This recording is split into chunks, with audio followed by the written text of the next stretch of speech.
의사들도 나보고 뭐라고 얘기하는 거 아니? 오래 사신 비결이 있어요. 그래요. 그럼 그 의사가 할 얘기지 내가 하는 얘기인가요? 그러면 우리는 100세까지 살 자신이 좀 없어서 그런다고 말이죠. 그런다. 그래서 오늘 또 장수하는 비결이 뭐냐 그러면 그런 얘기는 할 수가 없으니까요. 그런 얘기 할 수가 없으니까 그저 나만 아는 비밀은 있다고 그래요. 난 그렇게 시작했다고.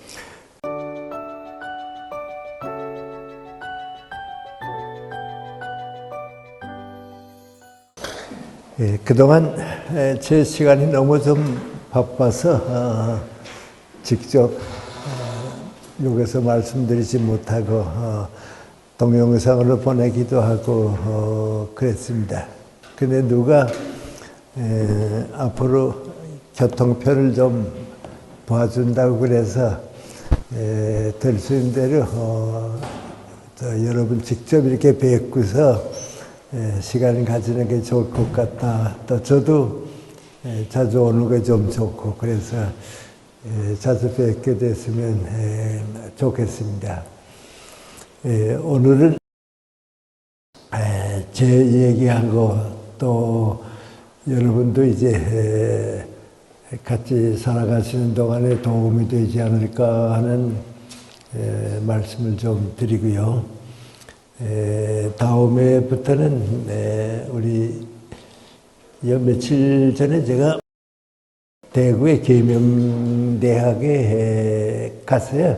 가서 강의를 했는데 나는 그 교수님들을 중심으로 강의를 하는 줄 알고 갔는데 너무 사람들이 좀 많이 와서 그 강의 내용을 좀 바꿔서 했는데 그때 내가 느끼기는 우리 요새 인문학이라고 하는 말을 많이 쓰는데 인문학이 전체적으로 어떤 것인가 또 우리 살아가는 동안에 인문학이 어떤 의미를 가지고 있는가 그게 좀 대단히 중요하다 하는 걸 생각했어요. 그래서 이 다음 시간부터는 이제 인문학이란 어떤 것인가 예를 들어 말하면 철학은 무슨 공부를 하는 것인가 또 문학은 어떤 것인가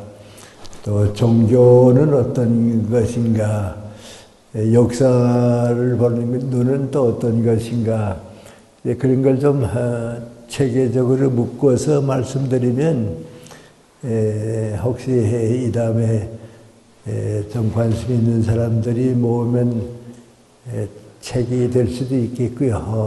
그래서 좀 그런 얘기를 해서 좀 도움이 됐으면 합니다. 오늘은 오래간만에 우리 제가 살아온 얘기 또 여러분하고 같이 이제 살아가는 동안에 올 얘기 그런 말씀을 좀 드릴까 그럽니다. 제가 강연을 좀 많이 다니는 편입니다. 그리고 또 여러 교통 사람들한테 강연을 하고 그런데 강연을 다 끝난 다음에 무슨 질문이 있느냐 하고 물어보면 내가 강연한 얘기하고는 엉뚱한 걸 자꾸 물어봅니다. 근데 제일 많이 물어보는 거예요. 건강의 비결이 뭡니까? 그거 제일 많이 물어보고요. 또 장수하는 100세 넘도록 사는 비밀이 뭡니까? 그런 얘기를 자꾸 이제 물어보는데 나 혼자 생각은 나는 더 소중한 강연을 했는데 여러분은 그런 것에 대해서 더 관심이 좀 많은 것 같다. 그런 생각을 합니다. 그런데 사실은 이제 병원에 가잖아요. 병원에 가면 의사들도 나보고 뭐라고 얘기하는 거 아니? 오래 사신 비결이 있어요. 그래요.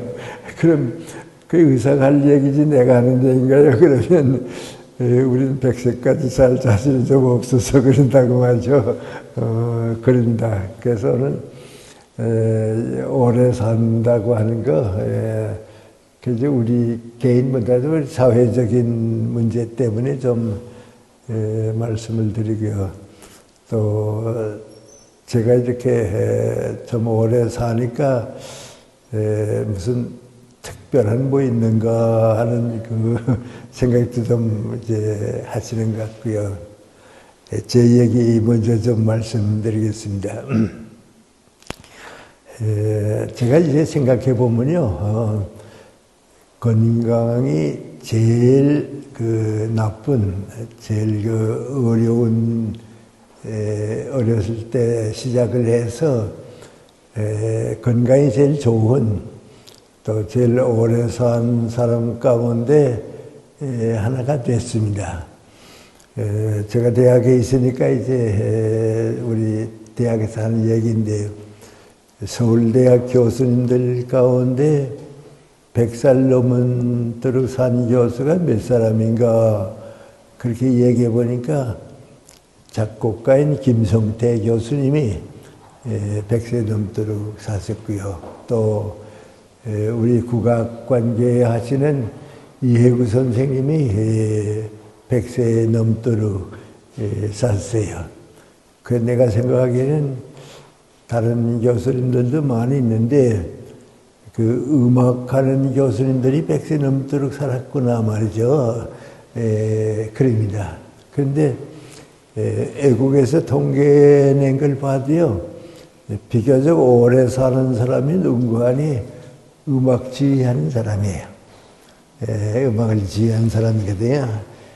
나도 왜 그랬을까 하니까 음악을 공부하니까 항상 즐겁고요.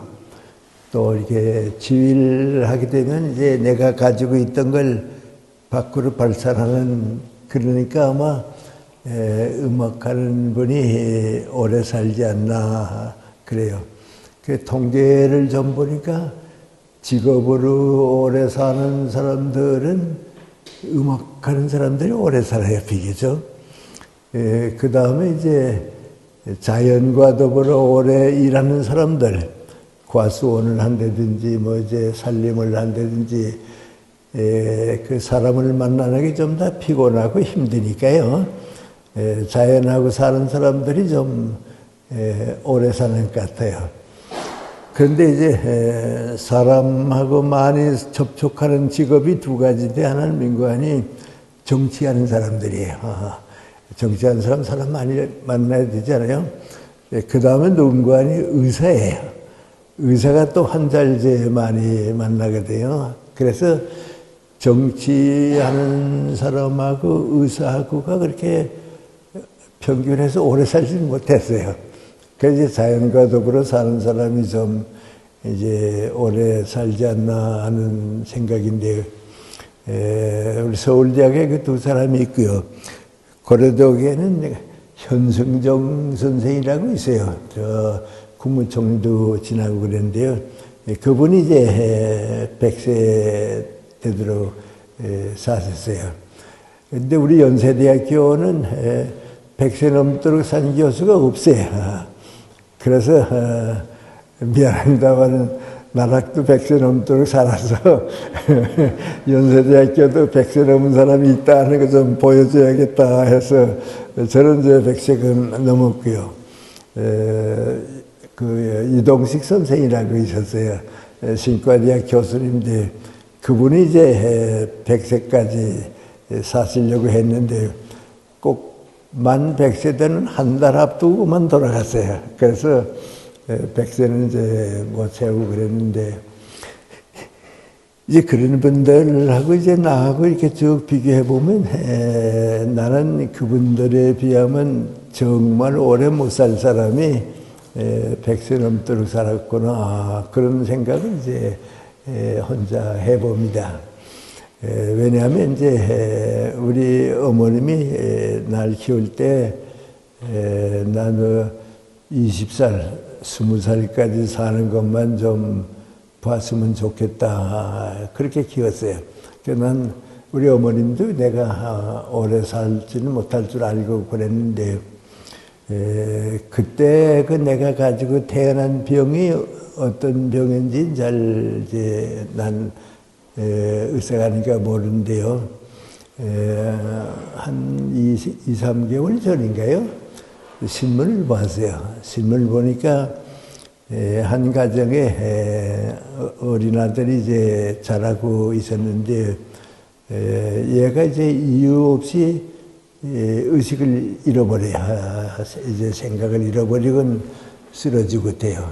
그러면 이제 그 가족들이 기다려서 깨나면 이제 깨났구나 그런데, 그 몇 번 그렇게 쓰러지고선 의식을 잃어버리다가 한 번은 다시 깨나질 못했어요. 그래서 죽었는데요. 그 죽은 현상이 의사가 뭐라는 거 아니 뇌사 상태라고 그랬어요. 내가 죽은 거니까요. 심장은 얼마 동안 더 남아있는데 뇌 기능이 이제 없어져서 죽었다 이제 그린다.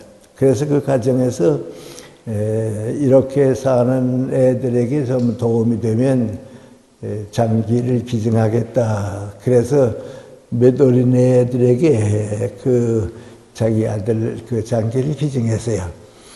그래서 저는 그 기사를 보면서 난 잘 모르지만은 내가 어렸을 때 아마 그렇게 태어났는가 보다. 의식을 잃어버리고 이제 쓰러지면 깨나기를 기다리다가 깨났는데, 만약에 깨나지 못했으면 아마 뇌사 상태로 죽었을 것이다. 그런 그 생각을 해봅니다. 근데 너 죽어봤냐? 그러면 그건 말 안 되지만은 이제 그렇게 쓰러지는 애들은 죽음을 경험하는 셈이죠. 왜냐하면 의식을 잃어버렸다가 이제 되찾으니까요. 내 경우는 이제 뭐 이렇게 갑자기 뛰엄박질하다 뛰다가 나도 모르게 어떻게 쓰러져 넘어지면요, 의식을 잃어버리고 이제 넘어집니다. 그럼 이제 우리 어머님이 들에서 이제 농사 지으시고 그러다가 내가 우리 집안의 장손입니다. 장손이가 좀 쓰러졌으니까 빨리 와야겠다고. 그럼 이제 우리 어머님이 와서 날 품 안에 안고서 이제 깨나기를 기다립니다. 그런데 이제 난 모르지 아무것도 모르고 있다가 눈을 이렇게 떠보면 우리 어머님이 날 품 안에 안고서 눈물도 많이 흘리시고요. 그리고 기다리다가 내가 눈을 뜨면 많이 아프냐 그래요. 그래서 아프지는 않다고. 그러면 이제 집으로 데려다가 이제 하루 동안 쉬고 그걸 이제 몇 번 경험을 했어요. 그러니까 이제 우리 집안에서는 저러다가 이제 깨어나지 못하면 죽는 거니까 우리 장손이는 오래 못 살 거다. 이제 그렇게 생각한 거죠. 그러다가 이제 제가 14살에 이제 초등학교를 졸업했는데 시골에서 이제 뭐 이름 없는 초등학교입니다. 교회 학교인데 그 학교에서는 초등학교 졸업하고 중학교 간 학생이 없었어요. 그런데 우리 담임 선생님이 이름도 기억이 나는데 윤태영 선생님인데 그 선생님이 난 중학교 한번 좀 보내봤으면 좋겠다. 그래서 우리 아버지를 찾아서 형석이는 중학교 한번 보내보자 그 말이죠. 그러니까 우리 아버지가 건강도 좋지 못하고 옛날도 시간 중학교 가는 게 참 뭐 부잣집에서나 가는 걸로 알았거든요. 집안도 가난하고 그런데 어떡하나 하다 걱정하다가 그래도 담임 선생님이 자꾸 부탁하니까 그렇게 하자고. 그래도 제가 우리 아버님이 이제 교회에 다니시고 그랬으니까요. 이제 그걸 내가 알죠. 알아서 이제 내 마음 속에 사람은 우리 부모님이나 선생님이나 의사도 어떻게 할 수 없어도 하나님께서 나를 살려주시면 살지도 모른다. 하나님밖에는 내가 의지할 데가 없다. 그래서 이제 그 살고 싶은 욕망은 있으니까요.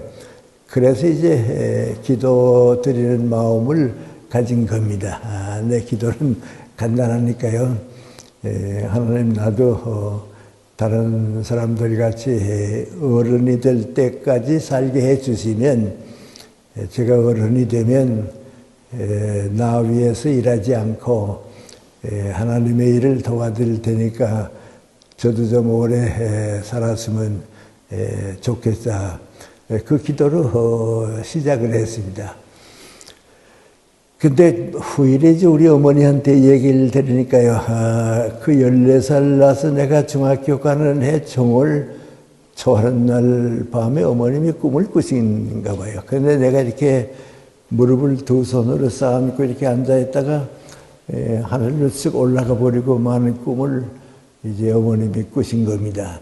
그리고 어머니 마음속에 맹관이 이거 우리 장선이가 아마 금년에는 하늘로 올라가려는가 보다, 죽을려는가 보다.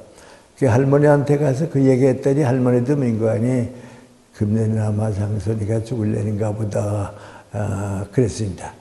그런데 하여튼 그 어려움을 겪고서 중학생이 되긴 됐습니다. 돼서 시작을 하는데 중학교 1학년 이제 한 해가 다 지나고 크리스마스 때가 됐어요. 그 크리스마스 때에 제가 우리 두 목사님의 설교를 들었는데 그 한 번은 윤인구 목사님이라고 우리 장로교회 아주 원로 목사입니다. 그 목사님의 설교를 쭉 들었는데 그 철없이 14살 나선 때지만은 이렇게 마음에 좀 간절한 뜻이 있었으니까요. 그 설교를 듣고서 내가 믿고 있는 하나님이 이런 하나님이로구나. 예수님이 나와 함께 하신다 하는 거 이런 거로구나. 그때 이제 신앙을 깨달은 겁니다. 그 깨달은 건 민구안이 다른 건 아니고 아주 간단한데 그 민구안이 이제부터는 내 인생을 나 혼자 살아가는 건 아니고 부모님이나 선생님이나 같이 살아가는 것과 마찬가지로 하나님께서 나와 함께서 하신다. 예수님께서 나와 이제 함께서 하신다. 그걸 이제 깊이 깨달았습니다. 그리고 나니까 나도 모르게요. 걱정이 없었습니다. 건강에 대한 걱정에 대한 의미 그건 없고 이제는 하나님이 나를 보호하시고 함께 있을 테니까 다른 걱정은 안 해도 괜찮겠다. 그래서 이제 신앙생활을 나 나름대로 시작했는데요. 그리고 좀 필요 없는 얘기가 될지는 모르겠습니다만은 제가 다니는 숭실학교는 옛날이니까요. 숭실학교 학생들은 이제 기독교 학교니까 농촌 교회 가서 하기 아동 성경학교를 여름방학에 하고 됐어요. 시골에 가서 이제 초등학교 애들한테 성경도 뭐 가르치고 이제 그런 걸 했어요. 근데 내가 중학교 4학년쯤 돼서 철들었을 때입니다. 윤동주 시인도 같이 이제 다녔는데 윤동주 시인은 그때부터 이제 시를 쓰기 시작했고요. 또 우리 황순원 선생은 이제 그 작가는 그때부터 이제 소설가가 돼서 이제 소설을 쓰겠다 하고요. 나는 이제 그 생각은 못했지만은 14살 났을 때 처음 시골에 가서 초등학생들한테 좀 성경도 가르치고 그래야겠다 하는데 좀 자신도 없고요. 좀 이렇게 소심한 편이니까요. 평안, 지금은 순천 비행장이 됐습니다.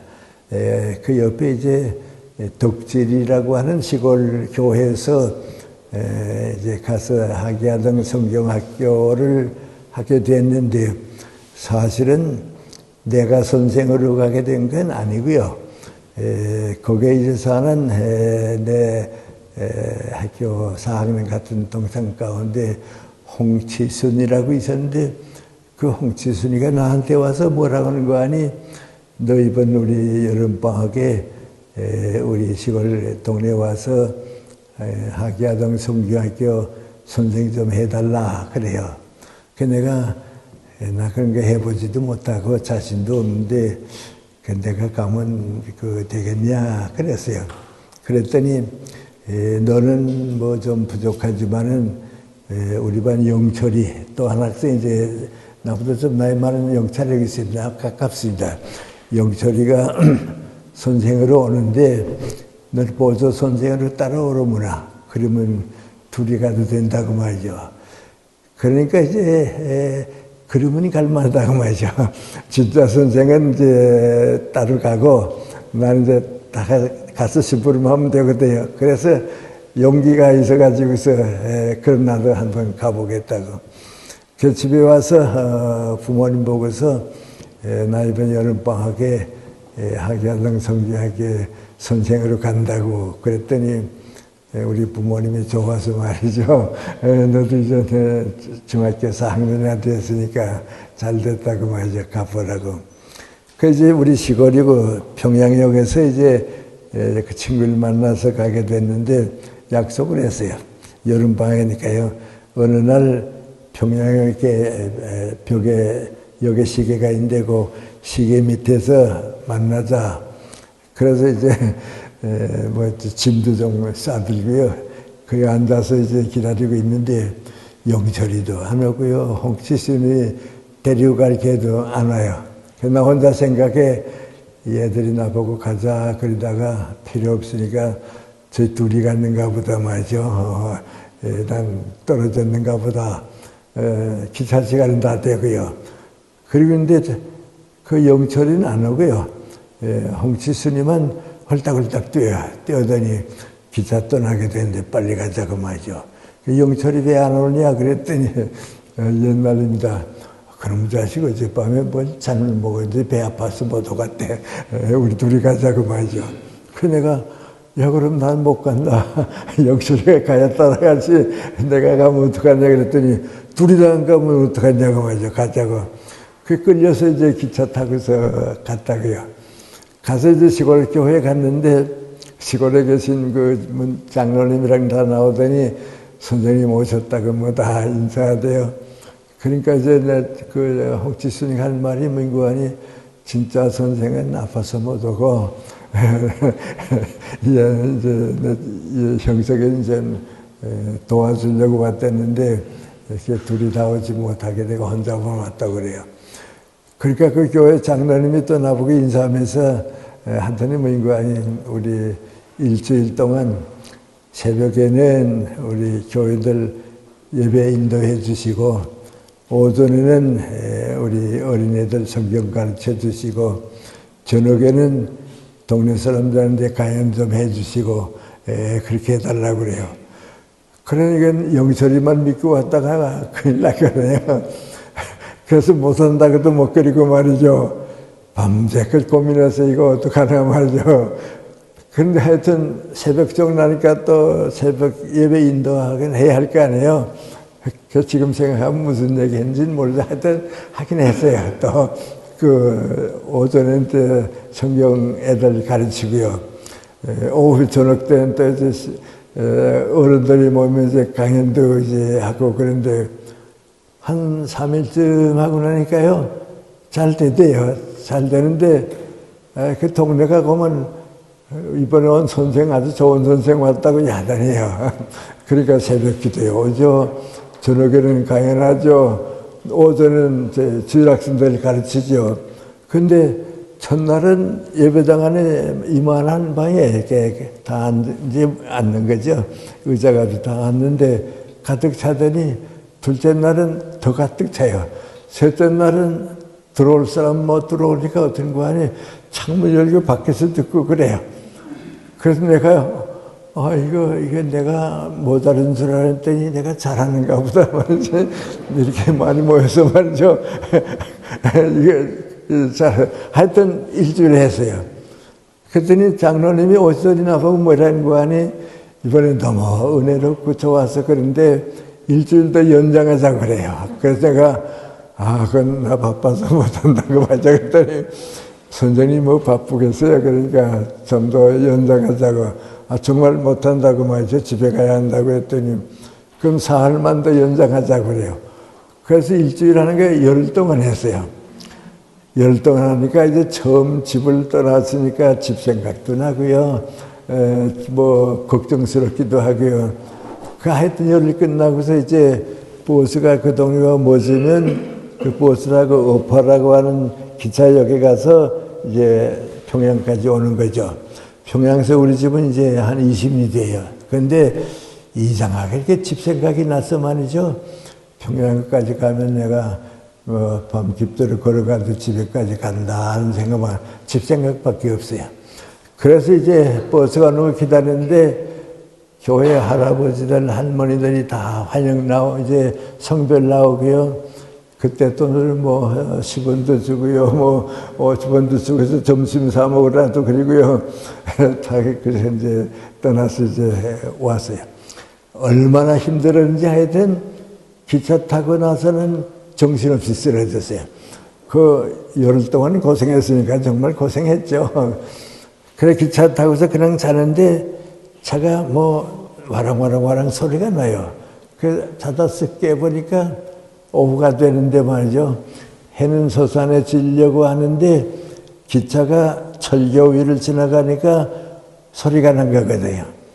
그래서 이게 쓱 보고서 어두워져도 나 집에까지 오늘 밤으로 걸어간다고 집이 생각나니 너무 나는 그래요. 그래서 이제 하고선 이제 다시 이제 그 와랑와랑 소리에 됐다가 이제 밖을 내다보고 잠들려고 하는데 어디선가 내 마음속에 이제 무슨 음성이 들려오는 거야.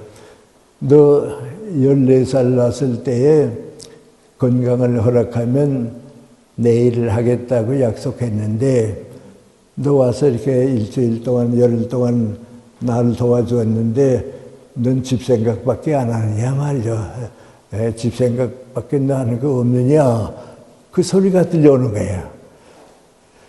근데 내가 깜짝 놀라서 다시 생각하니까 내가 참 14살 날 때 기도드렸는데 하나님과의 약속인데 그래서 나 혼자 마음속에 하나님 잘못했습니다. 앞으로는 하나님께서 시키는 일 제가 집 생각보다도 열심히 하겠습니다.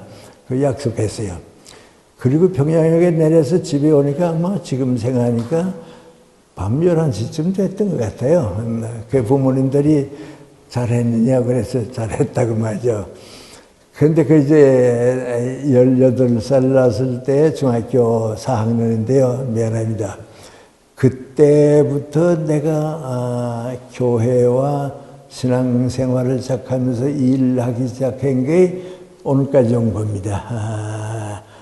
그러니까 내가 생각해도 내가 건강하게 오늘까지 일하게 됐다 하는 것은 그 14살 났을 때 하나님과의 약속이 오늘까지 이루어지고 있다. 그 지금도 그렇습니다. 그래 교회 일 이제 모든 일 이제 할 때 그 연장입니다. 그래서 지금 이제 누가 나보고 묻기를 건강하게 사는 비결이 뭐냐, 또 장수하는 비결이 뭐냐 그러면 그런 얘기는 할 수가 없으니까요. 그런 얘기 할 수가 없으니까 그래서 나만 아는 비밀은 있다고 그래요. 난 그렇게 시작했다고. 그리고 이제 놀라운 것은 민관이 그때 이제 신앙생활을 시작해서 하나님께서 나와 함께 하신다 할 때부터 건강에 대한 걱정은 없었어요. 중학교도 잘 다니고요. 뭐 공부도 하고. 단 한 가지는 나는 약하게 태어났기 때문에 건강이 나쁘기 때문에 뭐든지 조심해야 한다. 무리해서는 안 된다. 그래서 지금도 민관이 나한테 주어지는 일을 하기 위해서 다른 건 다 못하더라도 무리해서는 안 된다 말이죠.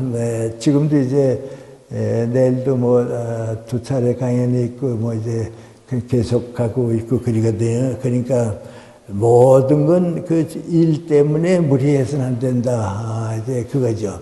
그러니까 내 건강에 손해가 되는 일, 이렇게 하면 내 건강이 좋지 못하다 하는 일은 나도 안 하고, 가족들도 그건 아니다 하고, 사회적으로도 그건 아니다. 그렇게 생각합니다. 그래서 이제 뭐 다른 분들이 다 걱정하니까 나는 이제 그런 걱정 뭐 나 혼자 하는지는 모르겠습니다만은 저는 우리 이번에 윤석열 대통령이 와서 이제 마약 아편이죠. 마약에 대해서 이제 좀 잘 성공해 줬으면 좋겠다 하는 거 생각하면서요. 한 가지 불만은 뭔가니 문재인 대통령 때에 이걸 시작했어야 하는 건데 그때 하질 못하고 때가 늦긴 늦었다. 그러나 이 마약 때문에 나라가 망할 수는 없거든요.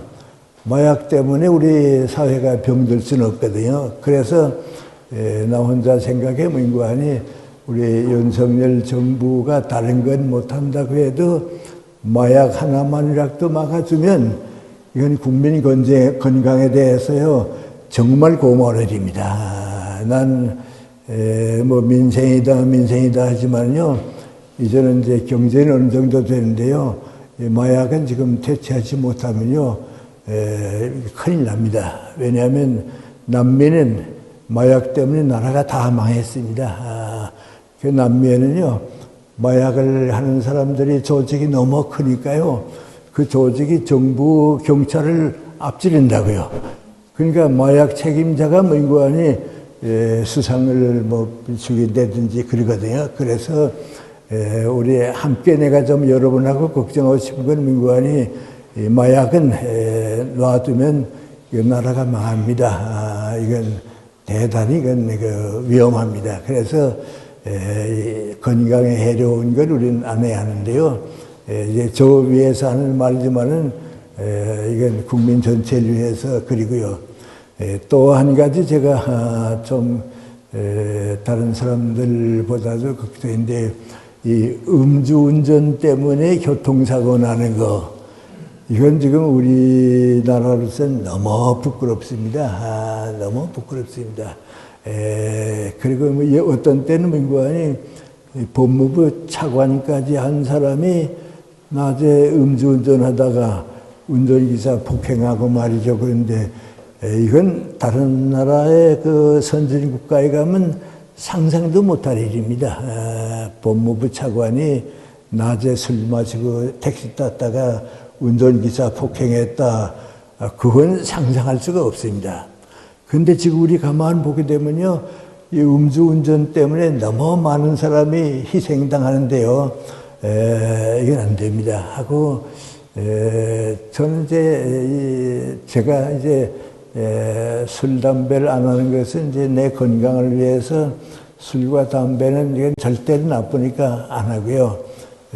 내 가족들한테도 가급적 다 이건 안 하는 게 좋다고 이제 느낀대요. 이제 미국 같은 데 가보잖아요. 가보게 되면 시카고라고 하는 이제 큰 도시가 있고요. 요 길 하나 차이입니다. 길 하나 건너가면 유반스톤이라고 하는 도시가 또 따로 있어요. 그런데 이 도시는 민구안이 술 못 마시게 해요. 뭐 음주운전만이 아니고요. 술 자체를 못 하게 돼요. 그러니까 여기 사는 사람들은 술 마시게 되면 감옥에 가니까요. 어떻게 하는 거 아니 이쪽에 넘어와서 술 마시고 그 다음에 가요. 그러나 술 마시는 건 팔지도 못하고 이제 그래요. 그런데 거기서 좀 더 올라가게 되면 이제 밀워키인가요? 그런 거 있습니다. 거기 가게 되면 우리 천주교에서는 그런 얘기 좀 좋아하지 않습니다만은 신부님들 가운데 이 음주 때문에 폐인이 된 사람들이 있어요. 그러니까 신부님들이 술을 이제 마시니까요 중독이 돼서 말이죠 폐인이 됐거든요. 그 신부를 할 수 없으니까 이제 거기 와서 이제 치료를 받고 가고 그래요. 그런데 대체로 거기 와서 음주운전 때문에 치료받는 신부님이 300명이 넘어요. 그런데 그 300명이 넘는데 그 가운데 한 3분의 1은 회복이 돼서 돌아가고요. 한 3분의 1은 폐인이 돼서 그대로 거기서 세상 떠나고요. 한 3분의 1은 치료받느라고 이제 거기 있고 그래요. 그러니까 천주교는 이제 술에 대한 이제 제약이 없으니까요. 예, 그런데요. 그만큼 그 술을 지나치게 마신다 하는 건 좋지 않은데 우리는 지도자들도 말이죠. 그 사회에 그럴 수 없는 사람들도 대낮에 술을 마시고 음주운전을 하고 그런데요. 이건 우리 사회가 이건 용납하면 안 됩니다. 그건 자기가 책임을 져야 하는데요. 저는 그저 개인적인 생각입니다만은 우리 새로운 정부가 들어와서 마약을 완전히 좀 해결해 주고 음주운전을 낮에는 못하게 하는 거. 대낮에 술 마시고 미국 사람들도 이제 가만 보면요. 술은 저녁 먹고서 집에서 혼자 마시는 걸 돼 있어요. 그러니까 낮에 술 취해가지고 다닌다 하는 건 이건 상상을 못하게 돼요. 우리가 그 두 가지쯤은 좀 거쳤으면 좋겠다 하는 생각을 이제 하는 거죠. 그런데 제가 이제 이런 생각을 하니까 민구아님, 이제 예를 들어 말하면 이제 내 친구 가운데 뭐 우리 김태길 교수 또 우리 저 같이 있는 안병옥 교수 이렇게 가까운 친구들인데요. 그 두 친구들이 다 건강이 사실은 없단 좋은 분입니다. 난 좋은 분이니까 같이 이제 50년 동안 살면서도 어떻게 생각하는 거 아니 나도 저분들만큼 건강했으면 좋겠다 그런 생각 항상 가졌는데 오히려 90이 되고 나니까요 두 분들은 이제 끝나고요. 나만 이제 혼자 남았거든요. 근데 이제 그 변화를 가만 보면 이제 누가 나보고 이런 강연을 좀 해줬으면 좋겠다 하고 부탁하면 내가 나보다는 우리 김태길 선생님이 더 좋으니까 내가 소개해드리겠다고. 그래서 김태길 선생님을 이제 내가 소개해드리게 돼요. 그러면 그분 아주 차분하고 좋은 내용을 하죠. 나보다 더 이제 좋은 내용을 하고 그런데, 근데 87세, 88세쯤 됐을 때에 내가 김태길 교수님을 소개해주면 그 강연이 끝나고 난 다음에 그 사람 만나서 우리 김태길 선생님 가서 좋은 강연 해주셨죠. 그러면 뭐라고 얘기하는 거 아니? 이전 늙으셨는가 봐요. 아무래도 옛날만 못하다고 그래요. 왜 그러냐 그러면 강연하다가는 줄거리를 잊어버려서 다른 데 갔다 돌아오지 못하고 또 어떤 때는 같은 얘기를 또 하고 한다고 그러니까 이제 또 모시지 못하겠다고 말이죠. 그럼 내가 두 가지 걱정합니다. 내 친구가 벌써 저렇게 늙었구나 하는 생각하니까 마음이 아프고요. 두 번째는 민구아니 나도 이제 곧 그렇게 될 텐데 이거 어떡하지 하는 걱정합니다. 또 안병옥 선생님도 이제 우리 셋이나 동갑인데요. 그분은 이제 90 가까이 되니까 88세쯤 되니까 귀가 어두워져요. 어두워지는데 이게 보청기를 써서 좀 괜찮은 사람도 있고요. 워낙 이제 그 약하게 되면 보청기가 필요 없어요. 우리 좀 나이 많으신 분들도 있는데요. 90 넘으면 다 하는 얘기가 민구아니 소리는 들리는데 말이 안 들린다고 그래요. 소리는 다 들렸는데 말을 이제 구별을 못 하려고 그래요. 근데 한 번 우리 성천문화재단에 무슨 모임이 있어서 몇 사람이 이제 갔는데 이제 나하고 안병옥 선생하고 강연을 같이 하게 됐거든요. 같이 하게 됐는데 안병옥 선생이 그래요. 말씀들 하세요. 나는 듣질 못하기 때문에요. 말씀들 하세요. 그래요. 그리고 자기 할 거 뭐 하는 거예요. 그러니까 우리 이렇게 얘기하는 걸 듣는 줄 알았는데 벌써 못 듣거든요. 그래서 이제 아이고 안정이 앞으로 어떡하지 말이죠. 좀 친구니까 걱정스럽기도 하고요. 또 한 가지 이제 나도 언제 저렇게 될 텐데 이거 어떡하지 말이죠. 걱정해요. 그런데 김태길 선생님은 워낙 술, 담배를 안 하세요. 안벽 선생님은 많이는 안 하지만 이제 술, 담배를 좀 하시거든요. 그런데 이제 나하고 무슨 얘기를 하게 되면 김 선생은 술, 담배 안 했으니까 우리보다 정신력이 강할 거라고 말이죠. 그래요. 근데 그 말은 뭔가 하니 젊었을 때 술, 담배를 안 했어야 하는 건데 했던 것이 내게 지금 도움이 안 됐단 말이죠. 후회하는 것 같아요. 그래, 그 다음에는 될 수 있는데 술, 담배를 안 하시는데 그래도 일찍 끝나요. 하고, 글쎄, 다른 것도 모르겠는데 이제 90이 되니까요. 자꾸 뭐여는 거 아니 노인성 치매라고 할까요? 그래요. 안 선생이 이제 90이 됐을 때 인제대학에서 상을 받게 됐어요. 나도 축하해 주기 위해서 이제 와서 이제 앉아서 축하하고 있는데 안 선생이 상을 다 받더니 고맙던 인사를 해야 하거든요. 인사를 하는데 이상하게 필요 없는 얘기를 해요. 자기 이름 자랑도 하고요. 또 상하고 관계도 없는 얘기도 하고요.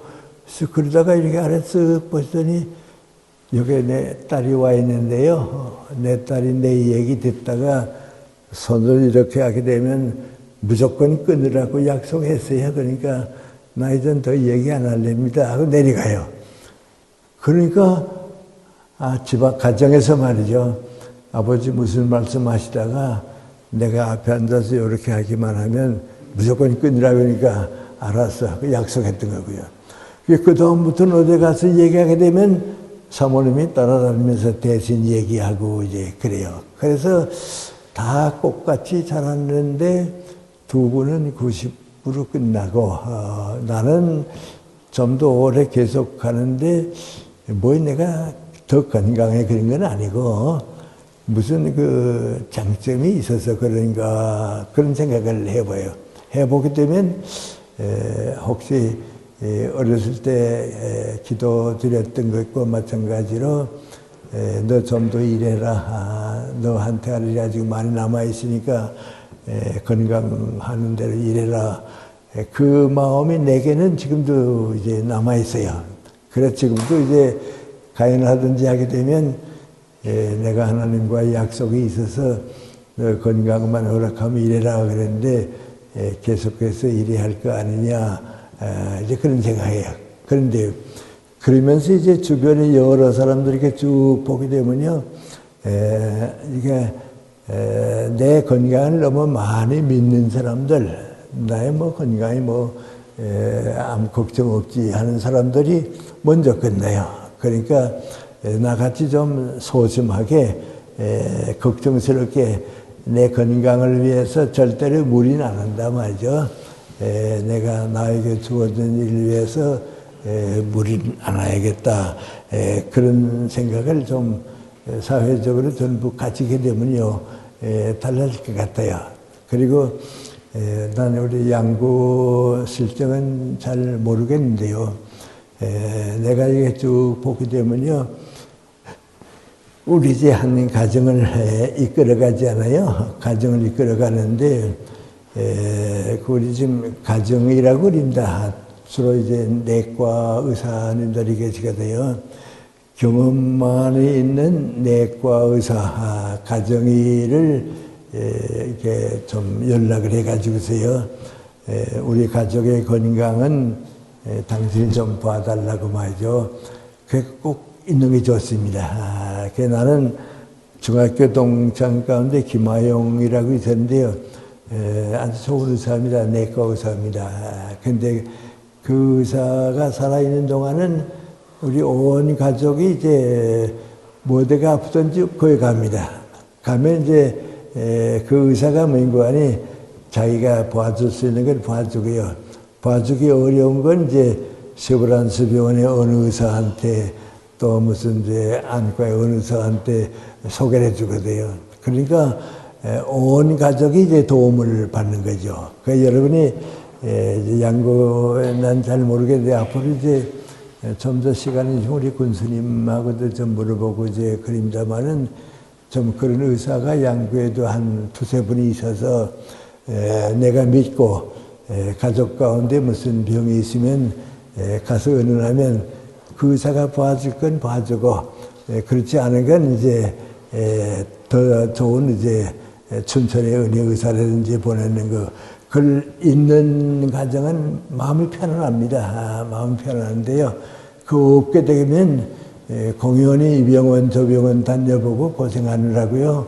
가족 건강을 좀 지키지 못하는 때가 많이 있습니다. 그래서 그건 좀 꼭 하면 좋고요.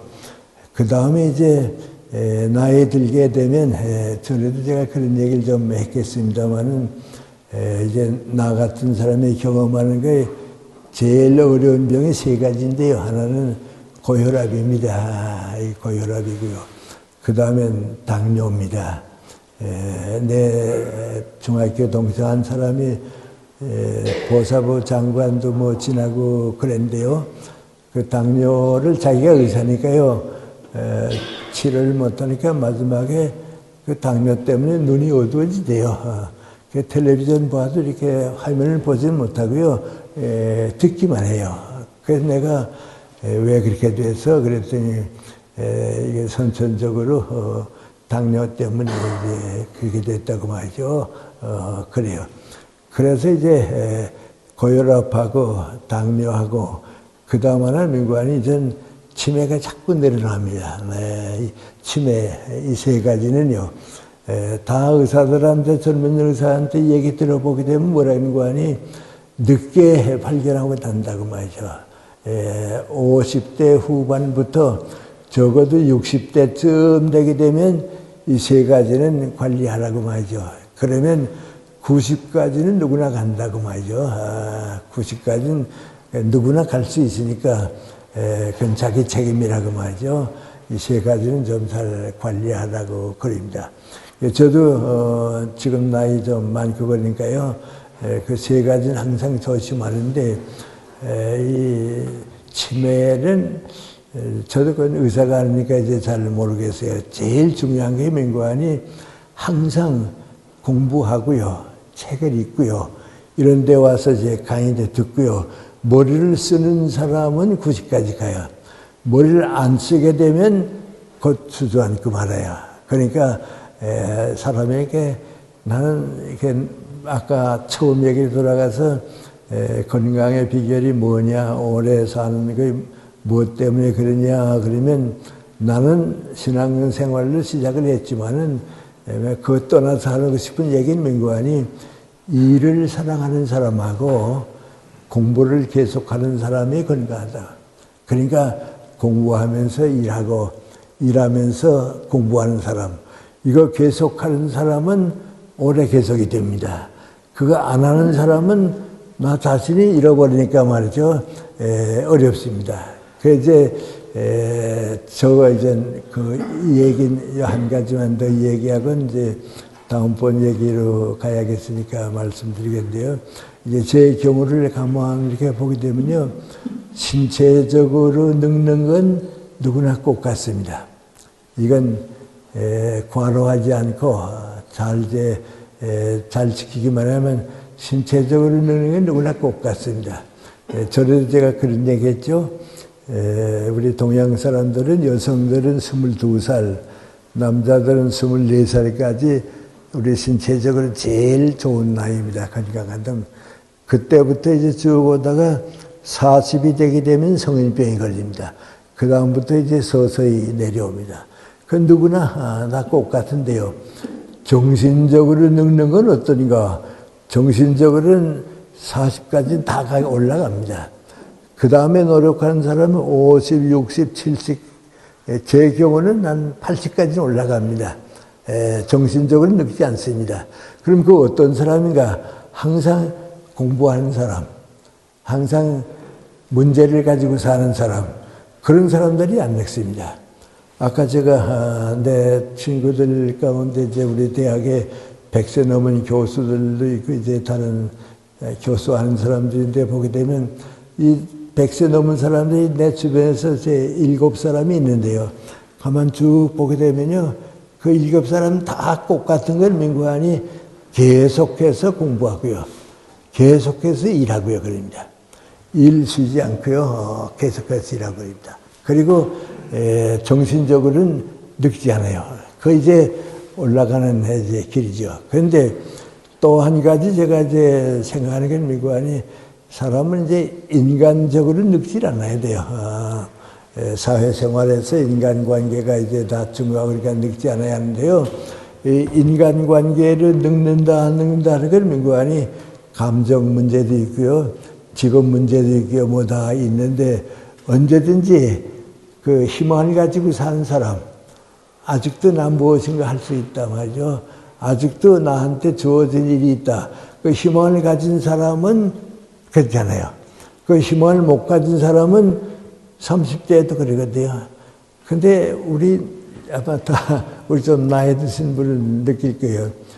6.25 전쟁 때 얼마나 힘들고 고생했습니까? 근데 그때는 자살한 사람은 없습니다. 악착같이 살았지 자살한 게 없습니다. 근데 지금은 자살 많이 합니다. 젊은 사람들까지 자살하는데요. 희망을 잃어버린 겁니다. 그러니까 이제 미안하면 나 같은 사람이 내 친구들보다도 좀 더 오래 건강하게 일하는 원인이 어디에 있는가 하고 가만 생각해 보게 되면 내 친구들보다도 내가 좀 더 희망을 가지고 있었다 말이에요. 그 희망은 뭔가 나라를 위해서 뭐 좀 도움을 주지 않을까. 후배들을 위해서 무슨 좀 도움을 주지 않을까. 나라가 이렇게 되면 안 되겠는데, 우리 정치가 이렇게 되면 안 되겠는데, 그게 나한테는 희망입니다. 그럽니다. 그러니까 이제, 그러니까 인간적인 희망을 가지고 사는 사람은 역시 좀 덜 늙고요. 늦도록 일하는 것 같고, 그렇습니다. 그리고 이제 그런 사람들은 민구안이 감정이 좀 풍부합니다. 정서적으로 말이죠. 좀 풍부하고 말이죠. 그럽니다. 그래서 내가 내 친구들 100세 넘은 사람들 가만 보면 두 가지가 다른데요. 절대로 욕심 없고요. 욕심 없이 살고요. 두 번째는 민구안이 남 욕하거나 화내지 않아요. 남 욕한다, 화낸다 하는 건 민구안이 내가 인간적으로 이제 아름답게 선한 생활이 없다 그거든요. 그 이상하게 100살 넘은 친구들 가만 보게 되면 욕하지 않고 화내지 않아요. 그걸 민구안이 인간적으로 정신적으로 귀하게 산다 하는 뜻입니다. 그래서 좀 얘기 첫째 번 얘기 민구안이 우리 좀 더 오래 살기 위해서 건강하게 살기 위해서 노력해야 할 점은 사회적으로 개인적으로 참 많다 말이죠. 그래서 좀 그렇게 보내는 것이 여러분에게 도움이 되지 않을까 하는 얘기입니다. 그 다음에 우리 많은 분이 모이지 그랬으니까 두 번째 얘기를 조금 도중에 쉴까 하다 계속 하겠습니다. 계속 하겠는데, 이제 사람들이, 이건 좀 미안한데 오늘은 이제 제 얘기를 좀 하는데요. 나보고 이제 물어보게 되면, 김정은 초등학교 선생으로 시작했는데, 어떻게 대학 교수까지 됐냐, 자꾸 물어봅니다. 전 이제 교육계에 몸담고 살았는데, 시작은 초등학교 교사로 시골에서 시작했거든요. 그런데 지금은 어떻게 하다가 이제 대학 교수까지 되니까 아는 사람들이 이제 초등학교 선생으로 시작해서 어떻게 대학 교수가 됐나 이제 그런 얘기를 합니다. 근데 사실 무슨 뭐 큰 원인이 있는 것도 아니고요. 큰 길이 있는 것도 아닌데 제가 이제 이렇게 살아왔다 하는 게 좀 이제 다른 직업을 가지고 살아도 그럴 것 같아요. 얼마 전에 우리 국방부 장관을 지난번을 만났어요. 만나서 무슨 얘기하다가 그분이 전 육군사관학교에 있을 때에 교수님이 와서 이제 강연을 해 주셨는데 그때 들은 강연 때문에 제가 제 인생을 좀 보람있게 살았습니다. 그래요. 그래서 내가 무슨 강연을 내가 했던가요? 그랬더니 그분 문관이 공무원들하고 군인들하고는 승진을 해야 합니다. 다른 직업은 괜찮아요. 다른 직업은 뭐인데 이건 공무원하고 군인하고는 다 승진해야지 않나요? 그런데 너무 빨리 승진하겠다고 욕심내지 말고 늦어도 괜찮으니까 중책을 맡아서 서서히 올라가라고. 그러면 먼저 올라갔던 사람들이 다 이제 떨어지고 나면 그 책임이 오니까 하라고 말이죠. 그걸 내가 강연했는데 자기가 그때 육군사관학교 때 그 얘기를 듣고서 우리 군대는 계급사회니까 말이죠. 김 선생님 말씀이 맞다. 그리고 중책을 맡았다고 말이죠. 근데 먼저 승진했던 이들은 다 끝나고 뭐 그랬는데 중간 책임 맡고 나니까 또 더 중간 책임을 맡게 되고 그래서 지금은 이제 참모총장 다 지나고 국방부 장관까지 지나고 끝나게 됐다고 말이죠. 그래요. 근데 나는 그때 크게 생각한 건 아니고요. 내 주변에서 가만 보면 공자님 말씀이 이제 항상 있는 겁니다. 공자님 말씀 가운데 무슨 말씀이 있는 거 하니 욕심이 앞서는 사람은 목적에 도달하지 못한다. 아주 유명한 얘기입니다. 우리 김재준 목사님이 당신 후배한테 써준 글이 바로 그 공자는 그 말씀입니다. 그 민관이 욕심이 많은 사람은 승진하려고 자꾸 서두르기 때문에 목적에 도달하지 못한다고. 욕심 없는 사람은 지금 나한테 주어진 일을 함으로써 더 좋은 일 가고 더 좋은 일 가고 그냥 그 사람이 끝까지 올라가게 되는 겁니다. 바로 그런 뜻이 우리 사회생활을 하다 보면 중요한 겁니다. 아까 제가 제 얘기를 했으니까 말씀을 드리겠습니다. 제가 중학교를 졸업하고서요, 집이 가난하고 또 동생들도 많이 있고 그러니까 가난한 그 장마다들의 책임을 버리고 대학 가겠다 하는 생각을 못 했습니다. 그래서 이제 고향에 있는 초등학교, 지금 말하면 초등학교 선생으로 이제 1년 동안 있게 됐습니다.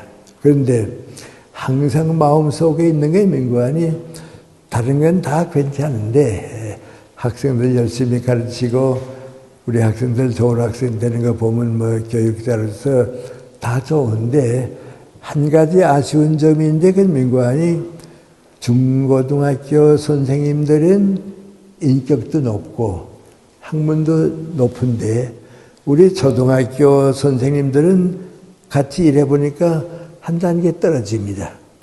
그러니까 나도 내 인생을 살 때에 인격만은 중고등학교 선생님만큼 올라가야지 내 인격까지 아래서 머물게 되게 되면 내 손해 아니냐 말이죠. 내 인생의 손해 아니냐 말이죠. 그래서 여러 가지로 생각하다가 역시 대학을 가긴 가야겠다. 대학에 안 가니까 내 인격이나 내 인생에서 한계가 온다 말이야. 대학에는 가야겠다. 그래도 이제 집이 가난하고 그러니까 걱정했는데 고마운 것은 우리 어머님입니다. 우리 어머님이 하시는 말씀인 거 아니 너희 친구들 다 고학을 해도 대학에 간다고 하는 얘기를 너한테 들었는데 너도 가봐라. 도와주진 못하지만 내가 동생들 데리고 굶어 죽게 하겠냐. 그러니까 너 그저 내가 자유롭게 해줄 테니까 내 고생 내가 하더라도 좀 대학에 가봐라 말이죠. 그 어머님 말씀이 너무 고마워서 말이죠. 그럼 저 어머님 믿고서 대학에 가겠다고 말이죠.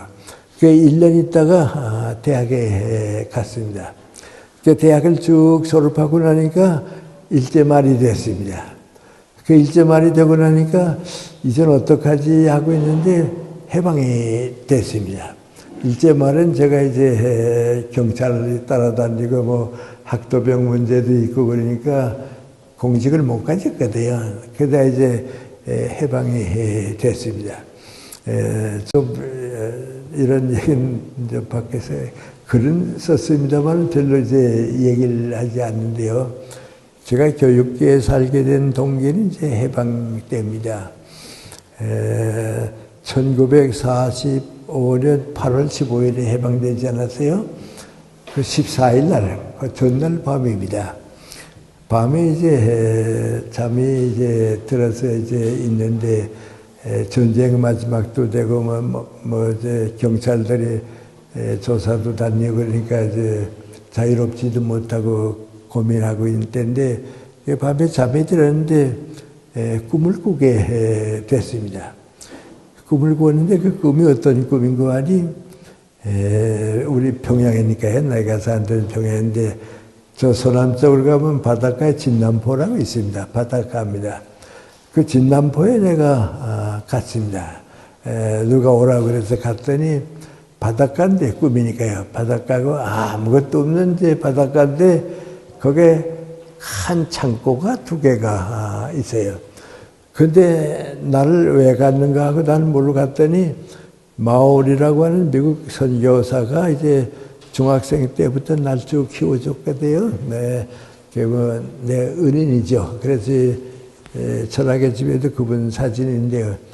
그 마올이 선교사가 아무도 없는 바닷가에 있어요. 그래서 날 기다리고 있었던 거예요.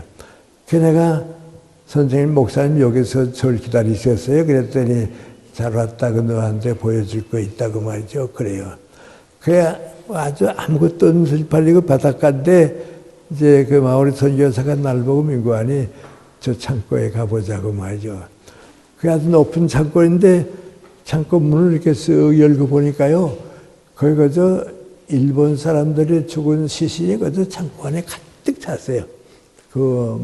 아주 가득 찼어요. 그 내가 깜짝 놀라서, 이거 다 일본 사람들이 죽은 시신 아니냐니까, 그렇다고 말이죠. 놀랐습니다.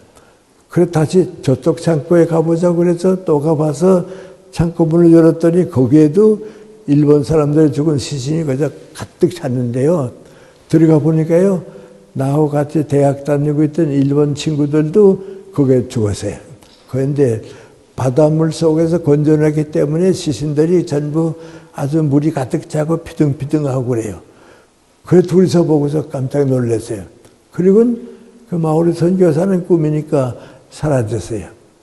그 나 혼자 생각하니까 태평양 전쟁을 우리는 제2차 세전이죠. 제2차 대전 우리는 태평양 전쟁이 우리거든요. 일본이 이제 미국하고 전쟁이니까요. 그래, 일본 사람들의 시신이 저렇게 가득한 창고가 2개가 있다고 하면 뭔가 이상하다. 그리고 하필 미국 선교사인 모요리 선교사님이 날 오대든지 보여주는 것도 좀 이상하단 말이죠. 너무 이상하다. 그건 상상 못했던 꿈이거든요. 그리고 다시 잠이 들었어요. 다시 잠이 드니까 이제 8월 15일 새벽이 되는 거예요. 그때 또 꿈을 꾸게 됐어요. 꿈을 꾸게 되는데 넓은 들이에요. 아주 한없이 넓은 들인데 땅이 옥토예요. 거기에 내가 소를 앞에 하나 놓고 연장을 매달고서 그 밭을 가는데 말이죠.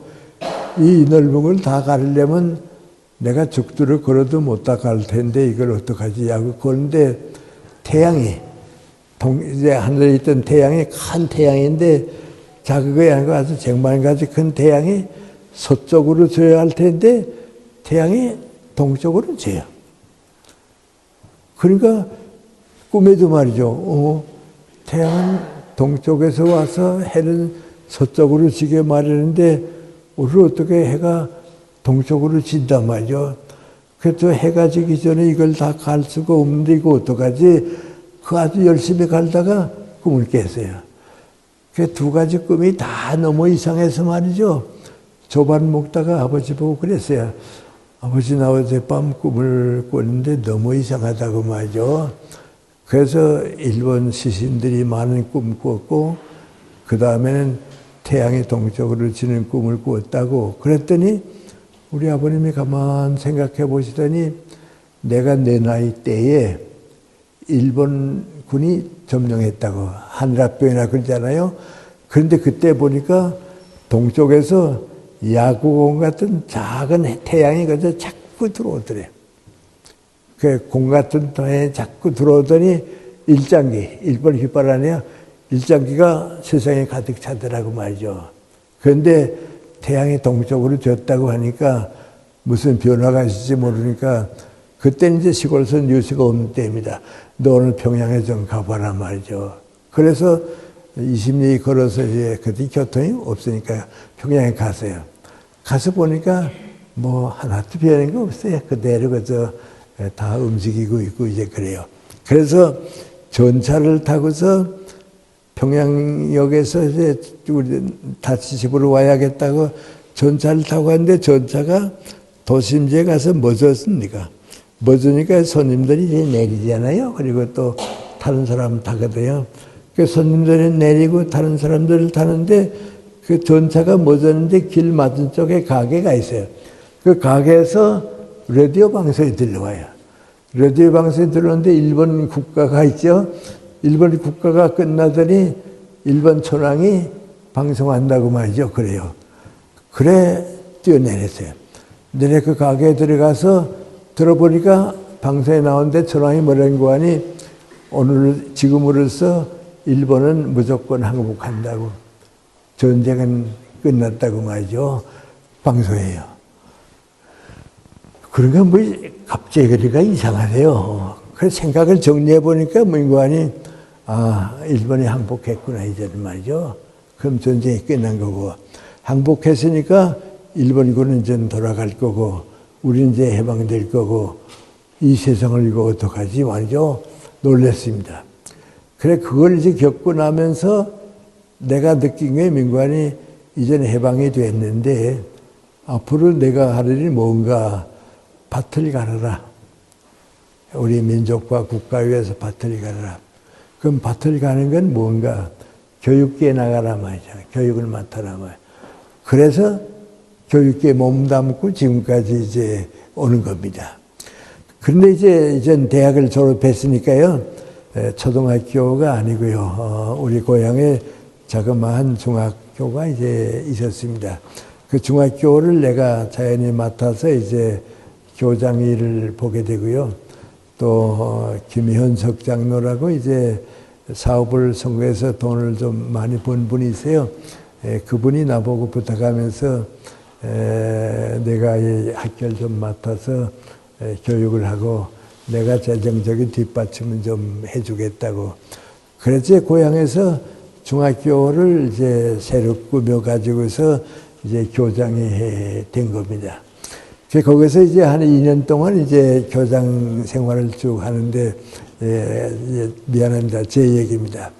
그런데 가만 생각해 보니까요, 이제 중학교를 내가 하게 되면 내 책임이 뭔가 하는데, 우리 고향 부근 일대에 젊은 사람들이 중등교육은 다 받도록 해주자. 지금 말하자면 이제 중고등학교 교육까지는 우리 지방 일대에는 우리 학교가 맡아서 가난하더라도 농촌에 살았더라도 내가 책임을 좀 맡아줘야겠다. 그래서 이제 열심히 이제 그걸 했어요. 쭉 하고 있었는데 공산국가가 되니까요 안 되겠어요. 암만 생각해도 안 되겠어요. 미안하지만 이제 지금도 좀 그런 얘기하는데요. 공산국가에서는 교육을 한다 하는 것이 꼭 빙판, 얼음판 위에 씨를 뿌리는 것 같아서요. 교육이 갈 데가 없어요. 공산이. 근데 나는 이제 자유를 믿는 사람이고 기독교 신자고 그러니까요.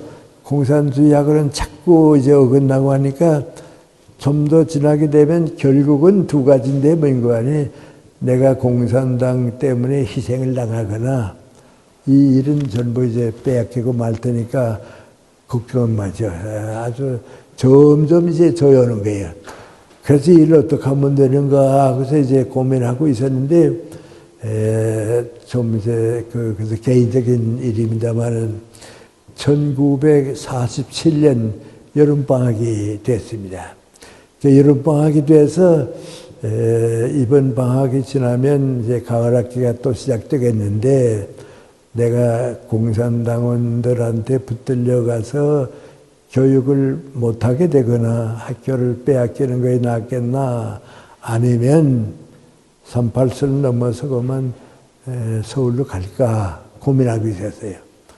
그렇게 고민하고 있는데 7월, 이게 너무 충격되니까 지금도 기억합니다.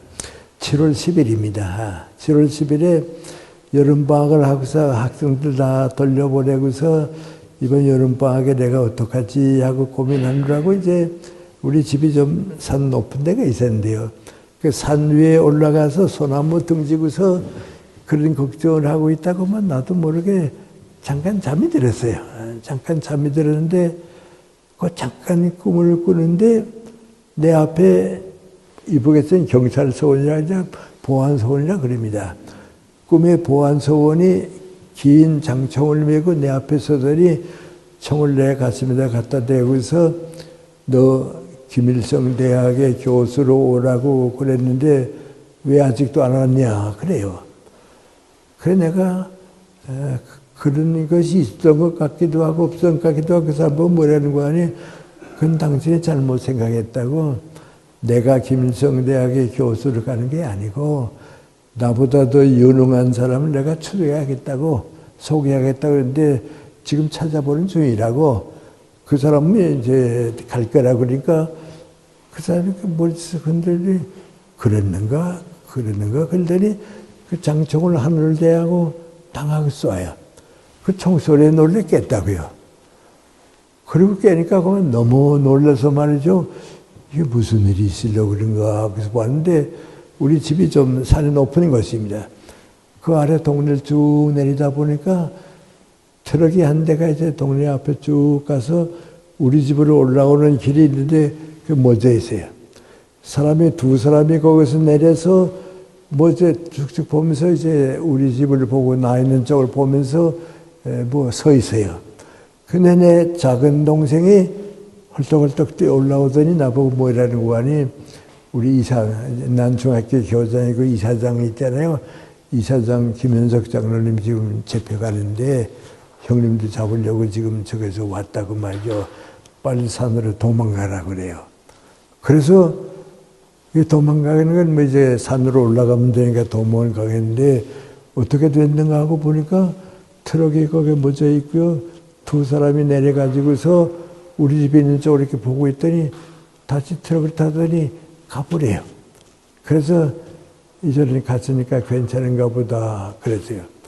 그리고 가만 이제 내려와서 물어보니까 뭔가 하니 이 사람들이 이제 우리 이사장, 우리 김현석 장로가 그 이사장이니까 이사장이 38세 넘어서 탈북하려고 다 준비해 놓고 고향의 어머님이 80이 넘으셨으니까 마지막 작별 인사를 드리고 가려고 집에 온 거예요.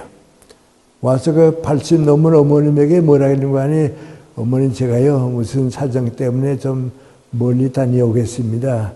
그때까지 건강하시라고 말이죠. 인사드리고 이제 가려고 왔습니다 하고 큰 절을 드리고서 말이죠. 그러니까 어머니는 이제 나이 많았으니까 어디 멀리 가냐 그러니까 예 좀 오래 있다 올 것 같습니다. 그게 마지막 작별 인사를 하고 나오는데 숨어있던 보안서원들한테 체포된 거예요. 그때 잡혀가서는 감옥에 가서 쭉 있다가 6.25 전쟁 때 세상 떠났어요. 근데 이제 그 내리다 보니까 그때 나는 뭐까지 알았는 거 아니?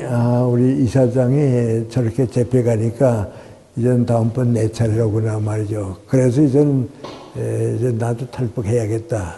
그래서 이제 그 8월 15일을 계기로 해가지고서 이제 탈북했어요. 탈북하고서 이제 여기 왔는데요. 와서 이제 어디 갔는 거 아니? 어디 취직을 해야 갔는데 다 때는 늦었고 해서 제가 미안합니다만은 이제 한 번도 내 직장 때문에 걱정은 안 했어요. 그래서 일이 주어지면 하고 됐으니까 걱정은 안 했는데 47년 이제 가을에 이제 서울에 오고 보니까 대학도 다 시작했고요. 중고등학교도 다 시작했고요. 이제 내가 무슨 직장을 하나 가져야겠는데 교육계에 가야겠는데 갈 데가 어디에 있는가 하고 있었는데요. 신문을 보니까 중앙학교에서 교사를 모집한다고 광고가 났어요. 그래서 평생에서 단 한 번 직장 구하러 갔어요. 그 가서 중앙학교를 찾아가서 내가 물어봤죠. 나 신문 보고 왔는데 혹시 이제 교사 자리가 있느냐고. 그랬더니 그 교사가 한 말이 뭔고 하니 우리 독일어 윤리학 선생이 있었는데 그 사업 때문에 떠나게 됐다고 그 선생을 구한다고 말이죠. 그래서 내가 그러면 어디 괜찮겠냐고. 그래서 이제 가게 된 겁니다. 그래서 이제 평생에서 한 번 꼭 내가 직장을 구해본 경험인데요. 그 중앙학교에 와서 이제 쭉 있는데 다 좋아요. 우리 제자들도 좋고 다 좋은데 미안한데 또 한 가지 이제 불만인데 뭔고 하니 내 선배나 친구들은 대학 교수가 되고 나는 이제 중고등학교 교사로 있는데 앞만 봐도 중고등학교 선생님들은 대학 교수보다 좀 인격이 모자라는 것 같아요. 학문도 좀 이제 떨어지는 것 같고요. 그러니까 나 자신의 실력은 모르겠는데 대학 교수들은 좀 높은 위치에 있고 나는 중고등학교 교사이기 때문에 좀 한 수준 낮은 것 같고 말이죠. 그래서 어떡하지 하고 이제 고민을 했는데요. 6.25 전쟁이 끝나고 나니까 뭐 세상이 다 달라졌습니다. 그래서 그래도 중고등학교에 좋은 제자들을 키우는 것이 교육에서 제일 좋은 책임이니까 머물러 있을 수 있으면 좋겠다 하고 있는데 어떻게 알았는지 연세대학교, 고려대학의 한국신학대학 세대학에서 시간 강사를 좀 와달라고 부탁이 왔어요. 그래서 그때 내가 이제 중학교 좀 교감으로 있었는데요. 좀 쉬는 시간. 그래서 세대학에 나가서 이제 강사를 지내고 한 학기가 지났는데 연세대학교에서 사람이 왔어요. 사람이 오더니 우리 백낙준 총장님이 좀 만났으면 하는데 왔으면 좋겠다고 말이죠. 그래서 그럼 내가 내일 배우러 가겠다고 다음날 연세대학교 갔어요. 갔더니 백낙준 총장님이 나보고 하시는 말씀인 거 아니 김생 우리 신과대학의 기독교 윤리 강의를 한 학기 해줬는데 다음 학기부터 우리 철학과 전임 교수 좀 오라고 말이죠. 그래서 좀 수고해달라고. 그래서 이제 연세대학교 가게 됐어요. 그래 가게 되니까요. 이제 미안합니다. 나 혼자 내가 학문적으로 다른 교수님들하고 동등하게 설 수 있을까. 또 연세대학교에 오면 이제 우리 은사에 해당하는 분들도 많이 있고 이제 근데 인격적으로 내가 그분들과 비슷하게 설 수 있을까. 그래서 고민했어요. 고민하고 한 2, 3년 동안 열심히 일하고 그러니까 참 미안한 얘기입니다만은 나도 노력만 하게 되면 학문적으로 뒤지질 않겠다. 그동안 내가 공부해 왔으니까 괜찮겠다. 또 인격적으로 나보다 훌륭한 선배님들이 많이 있는데 그 수가 많지는 않다. 그래서 다 나하고 비슷하다. 그래서 자신이 생겼습니다. 그래서 이제 31년 동안 이제 연세대학교에서 쭉 되니까요. 이제 보니까 사회 사람들이 보게 되면 시골서 초등학교 교사로 시작했던 사람이 대학 교수가 된 거거든요. 그러니까 이제는 사회적으로 보든지 모든 점으로 봐서 내가 학문하는 것과 내 인격이 이젠 사회가 인정받을 만한 위치에 됐단 말이죠. 그런데 65세 정년이 돼서 이제 학교를 떠나게 됐습니다. 그때 제가 좀 고민했습니다. 다 다른 교수들은 65세가 되면 정년돼서 가정으로 돌아가는데 나는 어렸을 때 약속한 기도가 뭐인고 하니 하나님께서 건강을 주시면 일을 더 계속하겠습니다 하고 약속했는데 나는 그냥 남아서 일해야겠다 말이죠. 그래서 65세 정년퇴직하면서 대부분의 교수들이 다 정년퇴직 가정으로 돌아가는데 난 다시 시작해 봤습니다. 그러니까 책도 많이 쓰고요. 강연도 많이 하고요. 독자도 많이 생기고요. 외국에 강연도 많이 나가게 되고요. 그래 80까지는 계속되대요. 80까지는 내가 내려간 게 아니고요. 계속되니까요. 다른 교수님들이 65세에 끝나고 나는 15년 동안 더 80까지 계속한 거죠. 그때 이제 내 친구인 안병욱 선생, 김태일 선생을 만나서 말이죠. 자, 다른 교수들은 모르지만은 우리는 나라 걱정을 많이 하다 보니까 지금 80이 넘었는데 이제 앞으로 어떡하냐 말이죠. 90까지는 가보자 말이죠. 내려오면 안 될 테니까 말이죠. 90까지는 그냥 연장해보자. 그래서 우리 셋이 열심히 노력해서 90까지 갔는데 두 친구는 그만 거기서 탈락하고요. 나 혼자 남았거든요. 그 90이 되니까 이제 미안합니다. 이제 나도 늙었다 말이죠. 나도 나는 80 될 때까지 난 늙었다는 생각을 해본 일이 없습니다. 뭐 안 늙은 걸 늙었다고 할 수 없으니까 90이 되니까 늙었다는 생각이 났습니다. 그럼 이제는 어떡하지 말이죠. 나 혼자 남았는데 어떡하지. 가는 데까지 가보자 말이죠. 가는 데까지 가보자. 그래서 그대로 계속하니까 95세까지는 되대요. 그런데 95세가 되니까 이제는 몸이 따라오질 못해요. 몸이 자꾸 따라오지 못하고 말이죠. 빨리 피곤하고 말이죠. 좀 창조적인 노력은 못하게 돼요. 그래서 이젠 나이도 많고 끝났는가 보다 그 생각하고 있었어요. 그런데 전에 제가 한번 그 말씀 드릴 것 같습니다만은 다른 때 얘기인데 97세입니다. 97세에 조선일보에서 우리나라에서 금년 동안 제일 좋은 책을 쓴 사람들, 또 좋은 글을 남겨준 사람들 10사람을 뽑아서 발표를 했어요. 근데 그 10사람 가운데 내가 들어가 있어요. 그 다른 교수를 어떤가 하고서 쭉 봤더니 전부 50대, 60대지 70 넘은 사람도 좀 적어요. 근데 97세에 내가 거기 들어가 있거든요.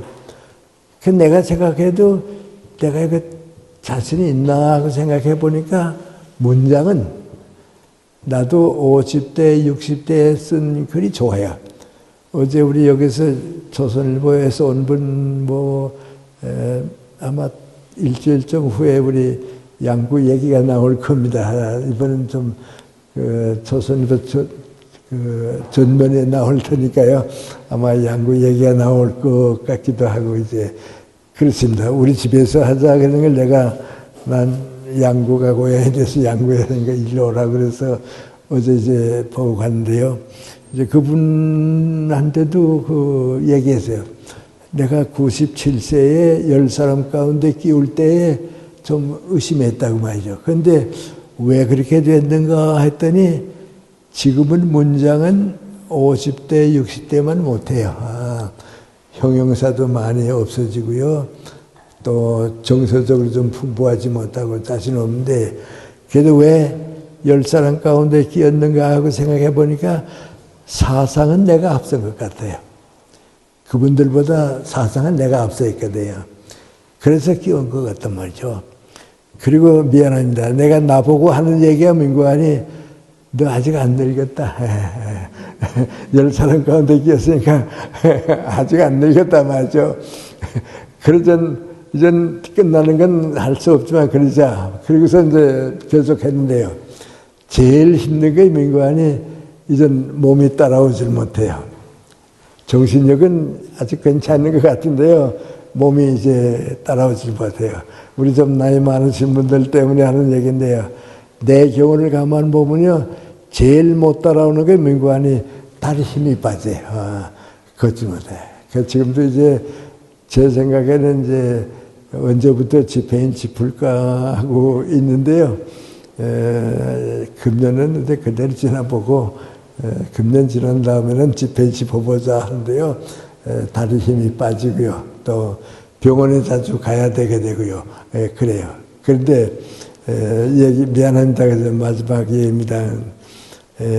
99세가 됐을 때인데 동아일보하고 조선일보에서 칼럼을 좀 써달라 그래요. 내가 이게 이 나이에 다들 훌륭한 사람들 글 쓰는데 거기에 끼어들어 가지고서 망설이나 하고 떨어지면 하나 하다가 어떻게 할까 했더니 신문사에서 그냥 좀 맡아달라고 그래요. 그래 맡았어요. 맡아서 조선일보는 3년을 썼어요. 3년 쓰고 나니까 이제 내용이 책이 2권 됐어요. 2권 됐는데 그 한 권은 중국어로 번역이 됐어요. 지금 중국 독자들이 생긴 셈이가 돼요. 그래서 이제 조선일보는 끝나고 동아일보는 지금도 이제 계속하고 있어요. 그리고 한 1년 지나니까 중앙일보에서 조선일보도 끝나고 그러는데 우리도 좀 써달라고 말이죠. 그래요. 그러니까 그땐 103세가 됐는가요? 그 나이가 돼요. 그래서 내가 이거 써도 괜찮겠냐 그랬더니 써달라고 말이죠. 그건 한 달에 2번씩 지금도 써요. 아마 이번 금요일에도 나올지 모르겠어요.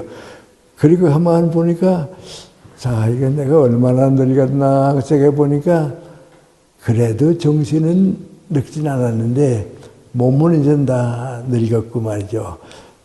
근데 이제 갈 때까지 가봐야겠다. 그래서 지금 이제 계속 가고. 그래서 아까 제가 처음 시작할 때 여기 다녀가는 게 교통이 너무 힘드니까요.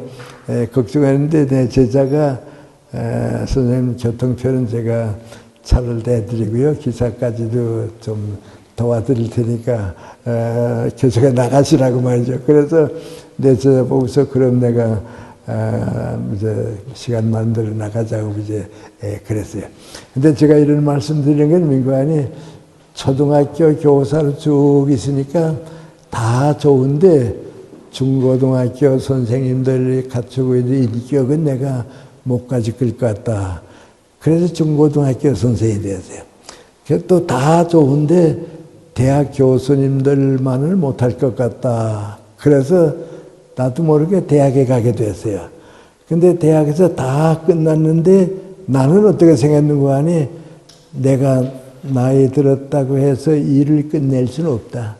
왜냐하면 대한민국에 이렇게 많은 일이 있는데 너무 많은 일이 우리가 다 원하고 있는데 도와드릴 수 있는 데까지 도움이 될 수 있는 데까지는 내가 도와줘야겠다. 그 내가 14살 났을 때 약속인데 그 약속은 지켜야겠다 말이죠. 그 지금 미안한데 내일도 이제 아침가 이제 2번 강연이 있는데 오늘 밤에 가서 좀 잘 쉬고 이제 2번 가야겠는데 내가 원하는 건 뭐 이거 하니 나는 괜찮은데 일은 안 할 수가 없으니까 그 주어진 일은 안 할 수가 없으니까 일은 해야겠다.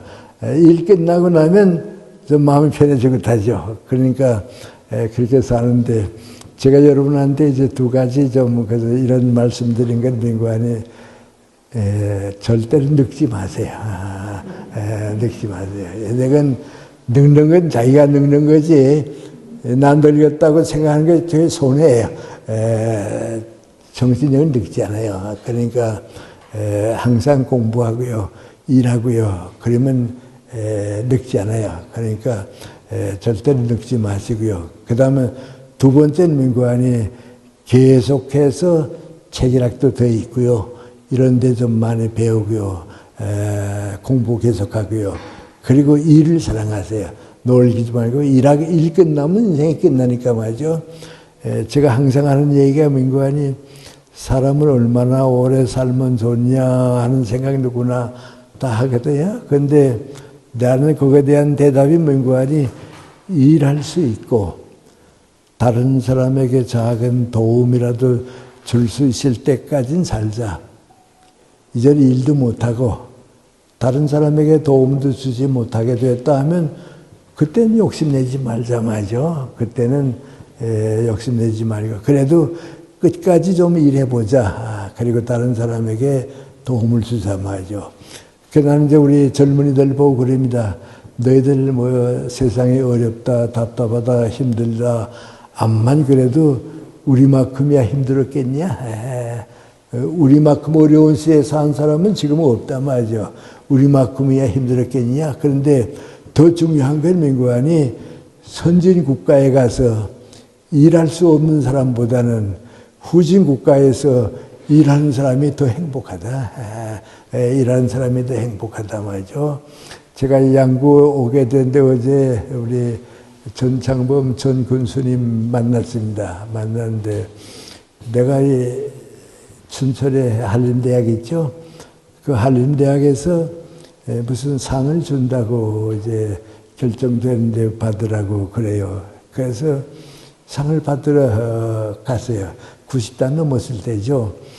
그 가서 이제 대학이니까 이제 교수님들도 오고 또 의사 병원이 있잖아요. 의사님들도 오고 그런데 상을 받고서 뭔가 고맙다는 인사를 해야 할 거 아니겠어요? 그런데 제가 그랬어요. 상을 주기로 결정했다고 해서 내가 상을 받긴 받았다고. 그런데 암만 생각해도 내가 무슨 특별한 업적이 있는 것도 아니고 또 남이 못하는 무슨 그 직책을 맡은 것도 없고 나보다 훌륭한 사람도 많이 있는데 양보하고 싶은 생각도 많이 있다고. 그래도 주는 걸 받긴 받고 가만히 생각해 보니까 받을 자격이 딱 한 가지가 있다고 해요. 그 받을 때가 한 가지인데 그 민구안이 오래 사시느라고 고생 많이 하셨습니다. 그래 주는 거라고 하죠. 나만큼 오래 산 사람이나 또 고통스럽게 산 사람 없다고. 그런데 한 가지는 민구안이 그 고통이 있긴 있지만은 사랑을 하는 고통, 사랑이 있는 고통이기 때문에 행복했다고. 난 정말 행복하다고. 왜? 국가를 위해서, 민족을 위해서, 이웃을 위해서 조그만 사연학도 베풀어 주었으니까 행복했다고 말이죠. 그래서 여러분이 주신 상을 받겠다고 말이죠. 받겠다고. 그리고 우리 끝나게 되는데 꽃다발을 주는데 우리 전창범 군수님이 꽃다발을 줘요. 나는 받으면서요.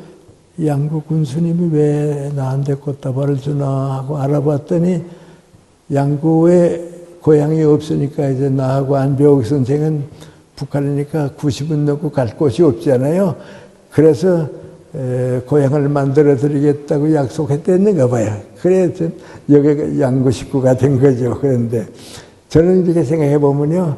사랑이 있는 고생이 행복입니다. 젊은 사람들이 그거 가지면 다 훌륭하게 보람있게 사는데요. 고생하는 거 싫고 나 편하게 살겠다 하면 인생이 없어지고 맙니다. 그런 점에서 여러분 우리 나이나 뭐 환경 다 생각지 마시고요. 이제부터 좀 새 출발하시고요. 제가 앞으로 몇 시간에 도와드리고 싶은 건 민구안이 인문학은 뭐 하는 학문인가? 우리 생활하고 무슨 관계가 있는가? 네 가지인데요. 철학은 무엇인가? 예술, 문학은 무엇인가? 그 다음에 역사는 무엇인가? 종교는 무엇인가? 그걸 한 4번쯤에 걸쳐서 좀 여러분과 같이 이제 이런 시간을 가질까 그렇게 생각합니다. 그래서 저도 좀 마음의 준비를 갖추고요. 또 여러분도 생각을 갖췄다가 앞으로 남은 좀 좋은 시간을 1년 동안 계속해 주셨으면 고맙겠습니다.